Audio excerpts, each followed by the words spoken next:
Assessore Rosoleni, inaugurazione dell'anno accademico dell'Università degli Studi di Trieste, la regione è vicina alle università. La Regione garantisce da anni ormai il proprio supporto all'Università del territorio. È il 95esimo anno di anni accademici dell'Università di Trieste e credo che il tema scelto sia fondamentale per comprendere qual è l'evoluzione di questa società e qual è la strada che vogliamo percorrere.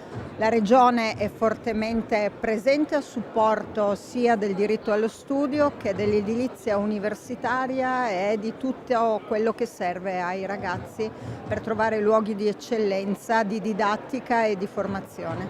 Nell'ambito della collaborazione con l'Università di Udine sono stati fatti anche degli importanti passi in avanti. Credo che dalla legge del 2011 il sistema regionale del Friuli Venezia Giulia abbia fatto scuola nei confronti di tutte le altre regioni che su questo sistema di accordo e di collaborazione stanno solo ora venendoci dietro.